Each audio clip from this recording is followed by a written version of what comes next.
बड़ी खबर का रुख करते हैं। खान विभाग में कवायद तेज, नीलाम हो चुकी खदानों में खनन कार्य शुरू करवाने की कवायद।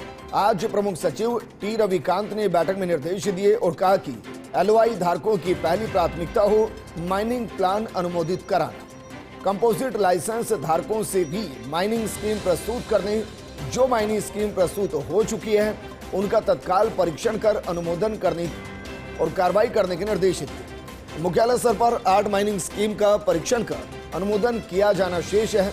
वहीं 23 मंशा पत्र धारकों द्वारा माइनिंग प्लान तैयार करने को लेकर भी निर्देश दिए गए।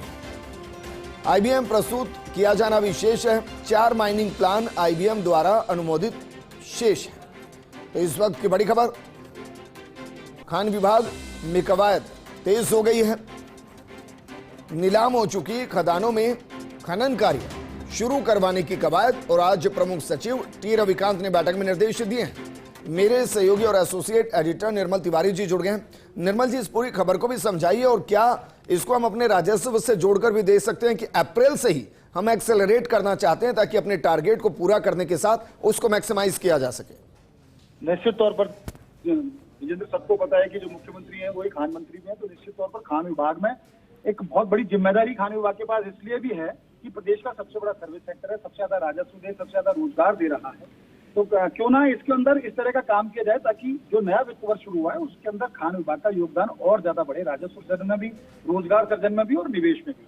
तो खास बात इसके अंदर यही है कि आज जो टी रविकांत ने जो बैठक में जो प्रिंसिपल सेक्रेटरी उन्होंने साफ तौर पर कहा कि जैसे मेजर मिनरल की 86 जो बड़े जो प्लॉट्स हैं, जो बड़े खनन ब्लॉक्स हैं, उनको नीलाम किया गया है, तो उनको तुरंत ऑक्शनेबल जितने भी जो ब्लॉक्स हैं उनको तुरंत से वायबल बनाया जाए, वहां पर काम शुरू हो, खनन शुरू हो, ताकि खनन शुरू होगा तो रोजगार बढ़ेगा, साथ ही साथ राजस्व मिलेगा और बहुत सारे अलग जो खनिज आत्मनिर्भरता की हम बात करते हैं विजेंद्र, वो भी पूरा होंगे। तो उनका कहना यही था कि माइनर मिनरल हो चाहे मेजर मिनरल हो, माइनर मिनरल में भी आपको पता है विजेंद्र, पिछले दिनों ने एक नया रिकॉर्ड बनाया था, राजस्थान में अव्वल रहा था, मेजर मिनरल में भी अव्वल रहा था। लेकिन खास बात यह है कि जितने भी जो खनन ब्लॉक्स बड़े मेजर मिनरल के और माइनर मिनरल के जितने भी प्लॉट्स नीलाम हुए हैं उनमें बहुत सारी अड़चन आती है। कई बार एनओसी नहीं मिलती, कई बार उनकी एलओआई समय पर जारी नहीं होती, बहुत सारी अड़चनें होती हैं। तो उन अड़चनों को कैसे दूर किया जाए उन्होंने यही बताया और उन्होंने साथ साथ ये भी बताया, उन्होंने वो आंकड़े भी पेश किए कि मुख्यालय स्तर पर कितने प्रस्ताव पेंडिंग है। तो उन्होंने दीपक तंवर जो खनन निदेशक है उनको कहा कि आपकी टीम को भी आप सजग करिए और कहिए कि जितने भी एलओआई धारक हैं, जितने भी जिनको ऑक्शन के अंदर जिन्होंने